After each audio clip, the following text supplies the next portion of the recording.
नमस्कार, न्यूज़ 24 देख रहे हैं आप और आपके साथ मैं हूं सऊद मोहम्मद खालिद। सीधा लिए चलते हैं आपको स्वास्थ्य मंत्रालय की प्रेस कॉन्फ्रेंस में, जहां पर स्वास्थ्य मंत्री कोरोना के नए वेरिएंट को लेकर के जानकारी दे रहे हैं। वह कंप्लीट किए जाएं, उनको ऑपरेशनल स्थिति में रखा जाए। हमारा लॉजिस्टिक, चाहे वो पीपीईज हों, N95 मास्क हों, चाहे वे ड्रग्स हों, उन सबको कोऑर्डिनेट किया जाए। और सबसे मुख्य विषय जो कि हम आपसे भी अपील करना चाहेंगे, community sensitisation, community level awareness. तो जिसके लिए जरूरी है कि हम भय का वातावरण क्रिएट ना होने दें, अवेयरनेस क्रिएट करें। हम ये बताएं कि ये न्यू वेरिएंट की एविडेंस क्या है और इसके तहत हमें क्या कार्य करना है। और साथ ही हम ये इंश्योर करें कि कम्युनिटी का सपोर्ट जैसे अब तक हमें मिलता रहा है, उसी के तहत वैक्सीन कवरेज को बढ़ाएं और कोविड अप्रोप्रिएट बिहेवियर को हम लोग फॉलो करते रहें। इसमें मुख्यतः जैसे कि WHO ने भी बताया है, हमारे एफर्ट्स 5। और इस वक्त की आपको बड़ी खबर आपको बता दें कि कर्नाटक में ओमाइक्रॉन के 2 केस पाए गए हैं। ये अपने आप में सबसे बड़ी और सबसे ज्यादा चिंता में डालने वाली खबर है, क्योंकि अभी तक ओमाइक्रॉन को लेकर के जो कोरोना का नया वेरिएंट है उसको लेकर यही राहत थी कि देश में इसका प्रवेश नहीं है और देश में एक भी केस नहीं है। लेकिन 24 घंटे में भारत में ही ओमाइक्रॉन का केस पहुंच गया है और कर्नाटक में 2 मामले अब तक ओमाइक्रॉन के दर्ज किए जा चुके हैं। यानी कि खतरे की जो घंटी बज रही थी वो और ज्यादा तेज हो गई है, सिचुएशन और ज्यादा अलार्मिंग हो चुकी है, क्योंकि भारत में भी ओमाइक्रॉन का दखल हो चुका है, भारत में भी ओमाइक्रॉन दाखिल हो चुका है। और ये बात लेकिन बार बार कही जा रही थी कि जो एयरपोर्ट्स हैं वो प्रवेश द्वार हो सकते हैं ओमाइक्रॉन के भारत में प्रवेश करने के, और शायद वही वो दरवाजा मिल गया ओमाइक्रॉन को, जिसके जरिए वो भारत में दाखिल हो गया। और कर्नाटक में 2 ऐसे मरीज पाए गए हैं जिनमें ये नया वेरिएंट पाया गया। पल्लवी झा मेरे साथ, मेरी सहयोगी इस वक्त जुड़ रही हैं इस खबर पर। पल्लवी, अभी तक सिर्फ ये बात कही जा रही थी, राहत यही थी कि कोई भी केस भारत में नहीं है, लेकिन अब वो राहत भी नहीं रही।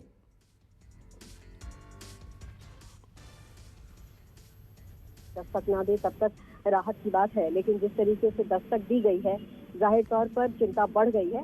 लेकिन साथ ही साथ मिनिस्ट्री ने ये भी कहा है कि जो 2 केस ओमाइक्रॉन के मिले हैं, उनमें 66 वर्ष के एक मेल है और 46 वर्ष के एक मेल है जो कर्नाटका से मिले हैं। लेकिन इनके जो प्राइमरी कॉन्टैक्ट है, सेकेंडरी कॉन्टैक्ट है, वो उनके दोनों को ट्रेस कर लिया गया है और इनको जो है क्वारंटीन कर दिया गया है। और फिलहाल जो है निगरानी रखी जा रही है। जो इनको ट्रेस, इनके सेकेंडरी और प्राइमरी कॉन्टैक्ट से जिनको ट्रेस किया गया है, उनकी भी जीनोम सीक्वेंसिंग के लिए सैंपल्स भेजे गए हैं। तो देखिए, अभी फिलहाल जो है जो स्वास्थ्य मंत्रालय है उनका यही कहना है कि चूंकि लगातार जीनोम सीक्वेंसिंग हो रही थी, सर्विलांस हो रहा था और इसीलिए अर्ली डिटेक्शन हो गया है। और डिटेक्शन होने के बाद जो आगे का प्रोसीजर होता है उसको भी किया जा रहा है। तो ऐसे में घबराने की जरूरत नहीं है। बेशक ये जरूर है कि जो प्रिकॉशंस लगातार लेने के लिए कहा जा रहा है, चाहे वो राज्य सरकारों को हो, चाहे ड्यूटी नहीं, लेकिन देखिए, लेकिन प्रिकॉशंस की बात तो देखिए पल्लवी लगातार कही जाती रही, लेकिन देखिए तमाम एक्सपर्ट्स ये कह रहे थे कि आप पहले ही प्रिकॉशनरी मेजर्स उठाइए कि भारत में ये दाखिल ना हो पाए। क्या यहां पर एक चूक हुई है सरकार से ये माना जाए? क्योंकि तमाम बातें कही गई, RT-PCR टेस्ट की बात की गई, आइसोलेशन की बात की गई, लेकिन बावजूद इसके जब ये पता था कि ओमाइक्रॉन आ सकता है, शायद कहीं ढील हो गई, जिसकी वजह से 2 केस अब भारत में भी हैं। देखिए, जाहिर तौर पर कहीं ना कहीं चूक तो हुई होगी, इसीलिए हम देख रहे हैं कि भारत में ये प्रवेश कर गया है। लेकिन सवाल ये उठता है कि देखिए, पूरे विश्व में अगर देखा जाए तो बहुत सारे ऐसे कंट्रीज हैं जिन्होंने बहुत सख्त नियम लागू किए हुए थे, बावजूद इसके वहां पर ओमाइक्रॉन प्रवेश कर गया है। जाहिर तौर पर देखिए, बहुत सारे ऐसे मामले होते हैं जिनमें जो रोक पाना बहुत मुश्किल हो जाता है। लेकिन कवायद लगातार कोशिश यही होती है कि इसको ज्यादा फैलने ना दिया जाए। ऐसे में यही सरकार कोशिश अभी करेगी। देखिए, जैसे 15 दिसंबर से फ्लाइट खुलने वाली थी, उन पर रोक लगा दिया गया, सर्विलांस को बढ़ा दिया गया, जीनोम सीक्वेंसिंग को बढ़ा दिया गया है। एयरपोर्ट पर जो अदर जो हाई रिस्क कंट्रीज हैं उनके सर्विलांस बढ़े हुए हैं। RT-PCR मैंडेटरी की गई है वहां पर। 48 घंटे पहले ही नहीं, जब आप एयरपोर्ट पर पहुंचते हैं तो भी आपको RT-PCR कराना पड़ेगा। तो ऐसे कई कदम हैं जो, जिस तरीके से खबर WHO ने जब वेरिएंट ऑफ कंसर्न कहा था, उसके बाद से ही भारत सरकार ने कई कदम उठा लिए थे।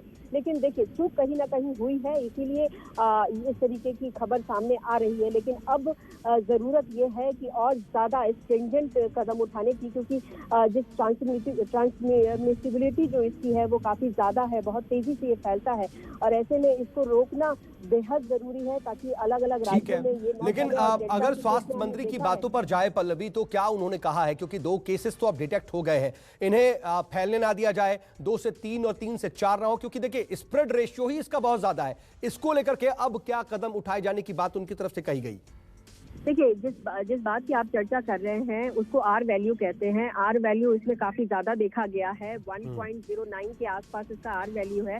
इसका मतलब जो स्प्रेडिंग पावर है वो काफी ज्यादा है और ऐसे में जाहिर तौर पर WHO ने ये चिंता पहले ही जता दी थी कि देखिए इसकी ट्रांसमिसिबिलिटी काफी ज्यादा है, लेकिन चूंकि अभी एविडेंस बहुत ज्यादा नहीं है इसको लेकर के, इसीलिए लगातार जो है साइंटिस्ट इस पर अभी भी शोध कर रहे हैं और थोड़ा वक्त और लगेगा इसको और समझ पाने में, क्योंकि ये कितना खतरनाक है, कितना इसका असर हो सकता है, इन तमाम चीजों को लेकर अभी जो है फिलहाल जांच चल रही है। तो इसीलिए ये लगातार कहा जा रहा है कि जब तक पूरी तथ्य सामने नहीं आते हैं तब तक हमारे सामने एक ही उपाय है और वो है बचाव का। तो बचाव हर लेवल पर इसीलिए करने के लिए कहा गया है। इन सब के बीच पल्लवी, ठीक है, आपने बात कही बचाव की, लेकिन हम ये देख रहे हैं कि लापरवाही बहुत ज्यादा है बाजारों में, और चुनावी दौर भी चल रहा है, रैलियों में, और वेडिंग सीजन है। इसको लेकर के क्या सरकार भी अब अपने स्तर पर और सख्ती करने जा रही है कोरोना एप्रोप्रिएट बिहेवियर को लेकर के? देखिए, बहुत अहम सवाल और बहुत इम्पोर्टेंट सवाल आपने कहा। देखिए, जिस हालात में से अभी गुजर रहा है देश, एक तरीके से कहें तो लोग अब बेफिक्र हो चुके हैं, चाहे वो बाजार हो, चाहे वो शादियों का मौका हो, चाहे कोई भी चीजें आप देख लें, वहां पर आपको बिल्कुल भी कोविड एप्रोप्रिएट बिहेवियर नहीं दिखाई पड़ेगा। ऐसा लगता है जैसे लोग भूल ही गए हैं कि कोविड है। लेकिन ऐसे में इन लोगों को लिए काफी ज्यादा समझने की जरूरत है और सख्त होने के लिए सरकार को भी जरूरत होगी, क्योंकि अगर लोग नहीं पल्लवी, मैं रोक रहा हूं आपको फिलहाल एक एक्सपर्ट मेरे साथ जुड़ गए हैं, मैं उनके पास चलूंगा, आपके पास दोबारा लौटता हूं। इस वक्त गुड़गांव के फोर्टिस हॉस्पिटल के डायरेक्टर डॉक्टर राहुल भार्गव मेरे साथ जुड़ चुके हैं। डॉक्टर भार्गव, बहुत स्वागत न्यूज़ 24 पर। लेकिन ये चिंता वाली स्थिति में मैं आपसे सवाल पूछ रहा हूं, क्योंकि अभी हम कुछ देर पहले ही देखिए बात कर रहे थे ओमिक्रॉन को लेकर के, लेकिन सर अभी स्वास्थ्य मंत्रालय ने एक बड़ी जानकारी दी है कि 2 कोरोना पेशेंट ओमाइक्रॉन के देश में हैं। बिल्कुल, देखिए ये चिंता वाली बात है, क्योंकि हम जानते हैं कि जिस प्रकार से साउथ अफ्रीका में वो तेजी से फैला था, हमको उसी पे ध्यान देना आवश्यक है। अब टेस्टिंग और ट्रैकिंग और भी महत्वपूर्ण हो जाएगी, क्योंकि इन 2 लोगों ने पिछले 7 दिन में कितने लोगों को इन्फेक्ट किया है, उनको पकड़ के उनकी टेस्टिंग, ट्रैकिंग और जीनोमिक टेस्टिंग करना आवश्यक है, सो दैट इनको क्वारंटाइन करके लिमिट किया जा सके। अभी भी सब चीजें नहीं गई हैं हाथ से, जो कि हम बात कर रहे थे कि देश में आएगा कि नहीं आएगा, देश में आ चुका है। अब देश में वो फैले ना किसी भी तरीके से, अब हमको उस पर जोर देना पड़ेगा।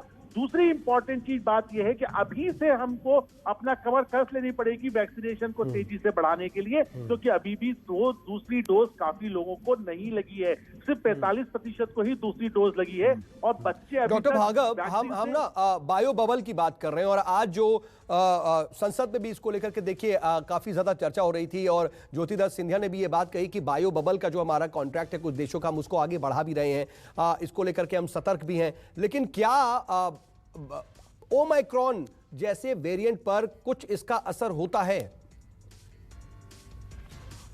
एक दूसरे से जुड़ा हुआ है, हम कितना भी बायो बबल की बात करें, किसी ना किसी देश में वो फैल ही रहा है। और जैसे जैसे उसकी जीनोमिक सीक्वेंस बढ़ती जा रही है, वो भले ही चाइना हो, भले ही वो जापान हो, वो भले ही जर्मनी हो या यूरोपियन देश हो, हम देख रहे हैं कि किस तेजी से वहां पे ओमाइक्रॉन के केसेस पकड़ाई में आते जा रहे हैं। तो आपको अपनी बाउंड्रीज को सील करना पड़ेगा, और देश हमारा इतना विशाल है कि जब तक हम ये बायो बबल के बात करके 3 से 4 दिन में जीनोमिक टेस्टिंग पे रिपोर्ट आती है, तब तक वायरस कहीं से कहीं फैल चुका होता है।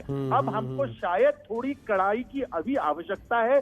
जो सर्दियों में लोग छुट्टियां मनाने के डेस्टिनेशन बना रहे थे, उसको कर्व करने की आवश्यकता है। अगर हमने ये महीने में इसको बचा लिया फैलने से, वैक्सीनेशन को बढ़ा दिया, तो शायद हम तीसरी बार भी कोरोना को हराने में कामयाब होंगे। लेकिन सर अगर भारत जैसे देश में, जिसमें डेल्टा वेरिएंट से कितना ज़्यादा नुकसान हुआ, कितना ज़्यादा लोग इससे इफेक्ट हुए हमने देखा था, अभी तक ओमाइक्रॉन को लेकर के कहा जा रहा है कि इसमें माइल्ड सिम्टम्स होते हैं, अभी तक कोई डेथ डिटेक्ट नहीं हुई है जहां तक मेरी जानकारी है।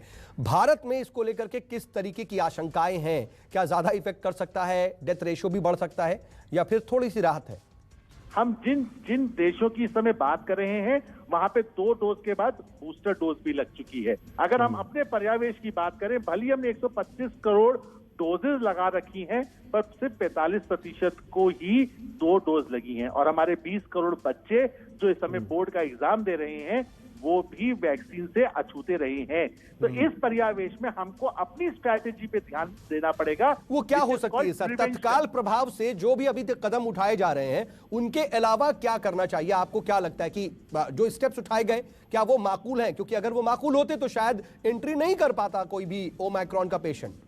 बिल्कुल, देखिए अभी इतने प्रोएक्टिवनेस के बाद जिस दिन वो पता चला, प्राइम मिनिस्टर ने हाई लेवल मीटिंग करी, उसके बाद भी ओमाइक्रॉन देश में प्रवेश कर गया। इसका मतलब जो ये आवाजाही है, ये पिछले साल की बात ध्यान रखिए, जिस समय डेल्टा वेरिएंट अपनी चरम सीमा पे इंग्लैंड में था, उसी समय वो हिंदुस्तान में जनवरी और फरवरी के महीने में देश में आया। हम उससे पहले 1 साल पहले जाएं तो जो आवाजाही थी हवाई जहाज के माध्यम से, उसी से कोरोना वायरस हिंदुस्तान में प्रवेश किया। तो अब हमको हवाई यात्रा पे कहीं ना कहीं लगाम देनी पड़ेगी। Prevention is better than cure, उसी के माध्यम पे चलते हुए हमें चीजों को थोड़ा रोकना पड़ेगा। जो हमारी तो क्या करना चाहिए? आई रिपीट, क्या करना चाहिए? आपको क्या लगता है कि क्या स्टेप्स अभी और लेने चाहिए जो जरूरी है? इस समय एग्रेसिवली उन लोगों को क्वारंटाइन करना चाहिए, टेस्टिंग ट्रैकिंग करके जीनोमिक टर्न अराउंड टाइम को कम करना चाहिए, जो फ्लाइट्स उस एरिया से आने जाने वाली हैं उनको रोकना चाहिए, सारे साधन रोक देने चाहिए। मैं असल में सर देखिए पूछना ये चाह रहा हूं और इसको आपको रोक भी रहा हूं, क्या ये आज इस वक्त ये जरूरी हो गया है कि सिर्फ उन एरियाज जो रिस्क एरियाज हैं और अल्ट्रा रिस्क कंट्रीज वाली फ्लाइट्स भी कुछ ज्यादा मॉनिटर हो रही हैं, लेकिन क्या ये आज वो वक्त आ गया है कि पूरी तरह से फ्लाइट्स रोक दी जाए? हर देश एक से 2 हफ्ते तक हमको, जब तक ओमाइक्रॉन की चरित्र समझ में नहीं आता, तब तक हमको आवाजाही को रोक देना चाहिए। देखिए, अल्ट्रा रिस्क हो, हाई रिस्क हो या लो रिस्क हो, जिस प्रकार से वो अपने पैर पसार रहा है, कोई भी देश अछूता नहीं रहेगा। जब तक उसका चरित्र पता चलता है, सबको आवाजाही को रोक के हमें देखना चाहिए कि किस प्रकार से वो चल रहा है। अगर वो माइल्ड वेरिएंट निकलता है तो आप 1 से 2 हफ्ते बाद अपनी आवाजाही को बढ़ा सकते हैं, पर अगर उसका चरित्र खराब है और 2 या तीसरी डोज बूस्टर के बाद भी लोगों में मृत्यु दर बढ़ती हुई दिख रही है, तो हमको उस समय तक के लिए इंतजार करना पड़ेगा जब तक हम ओमाइक्रॉन की काट नहीं ढूंढ लेते। उसके नेचर को हम जब तक नहीं समझ पाते तब तक कहना भी बहुत मुश्किल होगा, इसलिए बेहतर है कि हम सावधानी बरतें, बेफिक्र ना रहें। लेकिन डॉक्टर भार्गव, एक और चीज अहम है, अभी हम बातचीत भी कर रहे थे ओमाइक्रॉन को लेकर के, आपने वैक्सीन की बात की, तो क्या हम ये समझ सकते हैं या फिर हम थोड़ी सी राहत ले सकते हैं कि कोविशील्ड शायद इस पर उतनी कारगर हो बाकी वैक्सीन के मुकाबले? देखिए, ये तो आने वाला समय बताएगा और शोध बताएगा कि जो नए नए प्रकार के वेरिएंट आते हैं, इस पे कोविशील्ड या कोवैक्सीन जो होल वायरस से बनी हुई वैक्सीन है, किल्ड वैक्सीन है, वो कितनी कामयाब होती है। जब तक वो हम डेटा लाते हैं तब तक सावधानी इसी में है कि हम प्रिवेंशन की बात करें, ना कि ट्रीटमेंट की बात। दूसरी इंपॉर्टेंट चीज, हमारे बच्चे अभी तक वैक्सीनेटेड नहीं है। जैसे अफ्रीका में बहुत सारी लार्ज पॉपुलेशन वैक्सीनेटेड नहीं है, हिंदुस्तान में अभी भी बहुत सारी लोग ऐसे हैं जो वैक्सीनेटेड नहीं है। तो हर देश को अपने पर्यावेश के अनुसार, अपनी जनसंख्या के अनुसार स्ट्रैटेजी बनानी पड़ेगी, और इस समय स्ट्रैटेजी ये होती है कि हम हर चीज को आवाजाही को। ठीक है डॉक्टर भार्गव, आपने बहुत अहम बातें बोली और बहुत अहम सुझाव भी दिए हैं। उम्मीद करते हैं कि कम से कम ये बहुत तेजी से स्प्रेड ना करे, लोगों की जानलेवा स्थिति ना पहुंच जाए और ज्यादा नुकसान ना पहुंचे। मैं आऊंगा आपके पास, लेकिन इस बीच स्वास्थ्य मंत्रालय ने क्या कुछ कहा वो सुन लेते हैं। ही जो सिचुएशन जैसी इमर्ज होगी, जो साइंटिफिक तथ्य सामने आएंगे, उनके बेस पे डिसीजंस आगे लिए जाएंगे। Sorry, flight ban? हम आपसे इस विषय में बताना चाहेंगे, आपको हमने WHO के एडवाइस के बारे में भी बताया था। तो जैसे सर ने बताया है, सबसे पहले इस न्यू वेरिएंट के बारे में अभी बहुत से तथ्य साइंस के द्वारा सामने आने हैं। तो यानी कि जो भी हम डिसीजन लें फ्यूचर में, वह साइंस क्या कहती है, एविडेंस क्या कहती है, और उससे एलिमेंट ऑफ रिस्क क्या डिफाइन होकर हमारे सामने आता है, उसके बेसिस पे डिसीजन लिए जाने चाहिए। और उसी के तहत ही जैसे ही देश में पता लगा कि पूरे विश्व में एक ओमिक्रॉन वेरिएंट ऑफ कंसर्न जिसको WHO ने डेजिग्नेट किया है, हमारी साइंटिफिक कम्युनिटी उस पर कार्य कर रही है। एडमिनिस्ट्रेटिवली उस पर हाईएस्ट लेवल ऑफ कंट्री पर उसकी मॉनिटरिंग की गई। माननीय प्रधानमंत्री जी के लेवल पर भी उस पर एक डिटेल्ड रिव्यू मीटिंग की गई। माननीय हेल्थ मंत्री के लेवल पर उस पर रिव्यू मीटिंग करके स्टेट से डिस्कस करके हम उसके तहत कार्य कर रहे हैं। नमस्कार, मैं हूं मानक गुप्ता। अगर आपको हमारा ये वीडियो पसंद आया हो तो इसे लाइक और शेयर जरूर करें और हां, हमें सब्सक्राइब और फॉलो करना ना भूलें ताकि आप देश और दुनिया की कोई खबर मिस ना करें। तो जुड़े रहिए हमारे साथ और देखते रहिए न्यूज़ 24।